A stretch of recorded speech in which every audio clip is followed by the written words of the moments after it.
So, hi everyone, my name is Nini and I'm going to give you some tips para masabi mo na gusto mo talagang maging freelancer. So, here are the things that I can share and hope you'll be able to learn from this. Okay?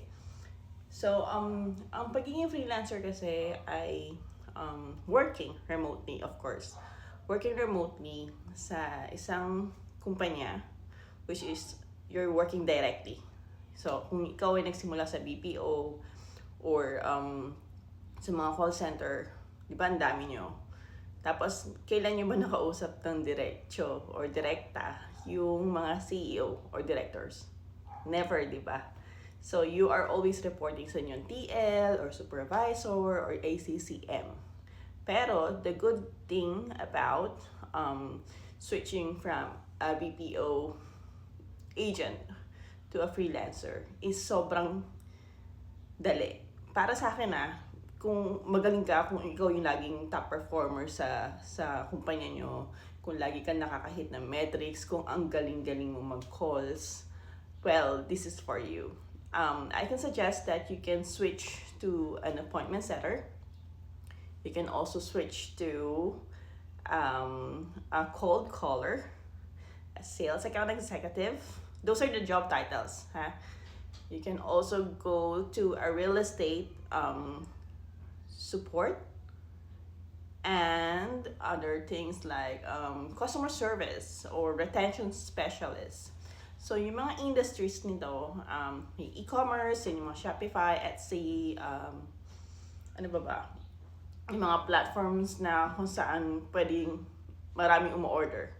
So, may mga company sa US na kailangan nila na mag-aasikaso nun for listing, orders, or sasagot lang ng tawag, or mag-chat lang para i-assist yun. So, isa na yun. Isa na yung role na pwede mong gawin sa bahay. Then, the other thing is for appointment setter. May mga kumpanya sa US, like a SaaS industry, outsourcing companies, real estate, or even mga consulting firms, or even doctors from a medical industry. They want to have someone to do cold calling or set up appointments sa mga ICP nila or ideal customer profile para i-book sa calendar nila. So, gawin mo lang po na outbound calling. Bibigyan ka nila ng dialer, ng CRM, the list, the phone numbers, or even you can send out emails at the same time because you need to do multitask. And then yun, ibubook mo lang sa calendar. And yung pay nila, it's ranging from around $600 to $800 for a beginner. And pag nasa mid-tier ka, pwede siyang mag-range hanggang $1,500. And then if you're an expert, na parang, yes, I can book so many calls in 20 appointments per week. So that will be an expert role, which is $2,400. So those are appointment setting role or cold caller or nagbubuka ng calendar. And then, sa real estate naman, cold caller pa rin ang dating nun. Ito yung mga magtatawagan mo homeowners. Tatanong mo kung binibenta nila or magbebenta ka ng project management help sa mga Airbnb or sa Zillow or kung binibenta nila mga bahay. You will be able to get those experiences through training din naman. And if you go to YouTube, lahat ng klase ng job role meron. So, kung ganong mga role or ganong mga task na gagawa mo sa BPO, I can tell you na masisiw lang ito sa'yo. Kasi, if you're from AT&T or Verizon or Sprint, way back Sprint, Boost Mobile, you can tell my age right now. You are receiving 50 to 70 calls a day. But if you're catering these small companies or SMB, they will just ask you to make like 15 calls or depende pa na sa kumpanya. And there are people na pag big companies, yes, they will ask you to make 100 calls. It is possible.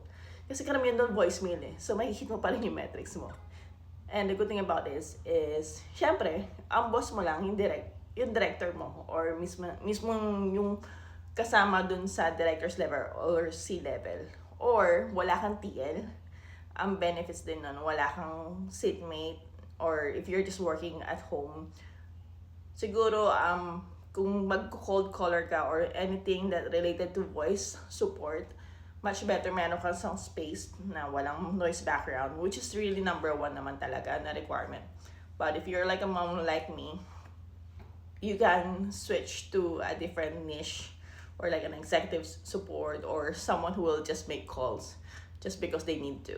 And matututunan mo naman yun sa pag-freelance. And ano pa ba? If you are in a BPO industry and switching to a freelancer, make sure kung bago mag-resign, nakalaan ka na ng job, or invest something doon sa laptop or computer or headset, because it helps a lot. I hope this will be one step for you to find out kung ano talaga niche mo. Mag-upskill ka, mag-YouTube ka. You really don't need to pay for like gurus to get knowledge. Everything's free sa YouTube, sa different platforms, or even sa company na apply mo. Aralin mo, and I can guarantee you in less than a month or two, you'll be landing a good job. Thank you!